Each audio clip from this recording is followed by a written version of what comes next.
शिक्षण मंत्री धर्मेंद्र प्रधान यांनी अखेर राजीनामा दिलेला आहे। मी सध्या अभिजित दिपकेंच्या मूळ गावामध्ये आहे आणि आपण जर पाहिलं तर या ठिकाणी अभिजित दिपकेंच्या गावामध्ये हे सर्व कार्यकर्ते जे आहेत ते आता जल्लोष करत आहेत। माझ्यासोबत काँग्रेसचे जिल्हाध्यक्ष आहेत। साहेब, आपण सातत्याने पाहत होतोय की आपण हे आंदोलन केलेलं होतं।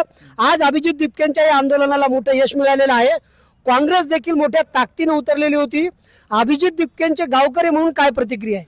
आम्हाला अभिजित भैया दिपके यांचा प्रचंड अभिमान आहे की आमच्या एक हिंगोली जिल्ह्यातल्या भूमिपुत्राने आज दिल्ली गाजवलेली आहे। हे जे सरकार आहे हे अजिबात नमायला तयार नाही, पण अभिजित भैया, सोनमजी वायचूक आणि विरोधी पक्षनेते आदरणीय राहुलजी गांधी यांनी जो लढा या ठिकाणी पुकारला, या माध्यमातून ज्या 20 विद्यार्थ्यांनी जो या ठिकाणी आत्महत्या केली त्यांना खऱ्या अर्थानं श्रद्धांजली या ठिकाणी मिळाली असे मी समजतो। हे धर्मेंद्र प्रधान हे राजीनामा द्यायला तयार नव्हते, पण आज त्यांना झुकावं लागलं आणि याच पद्धतीने देशाच्या पंतप्रधानाला पण झुकावं लागेल, हे मला या ठिकाणी आवर्जून सांगायचं आहे। 2014 पासून सातत्यानं मंत्री असलेल्या धर्मेंद्र प्रधानांनी राजीनामा दिलेला आहे। हिंगोलीकर म्हणून अभिजित दिपकेंच्या आंदोलनावरती काय प्रतिक्रिया आहे?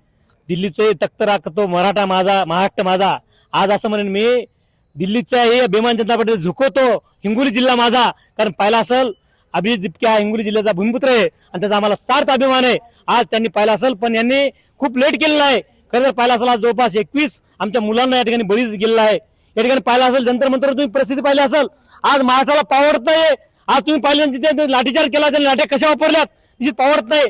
म्हणून मी या ठिकाणी सांगतो तुम्हाला, हा तुमचा धर्मेंद्र प्रधान राजीनामा दिला आहे, पण आम्ही याच्यावर शांत बसणार नाही। हे तुम्हाला अभिजित दिपके साहेब याच्यावर शांत बसणार नाहीत।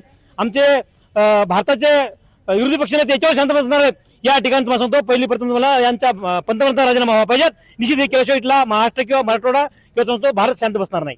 पंतप्रधानांचा देखील राजीनामा मागत आहेत। माझ्यासोबत काही तरुण कार्यकर्ते आहेत।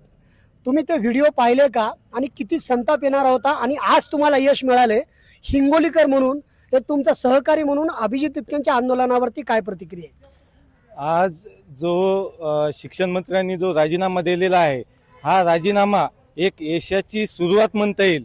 कारण की या गर्विष्ठ सरकारने आज गर्विष्ठ सरकारच्या पतनाची सुरुवात झाली हे मी म्हणतोय।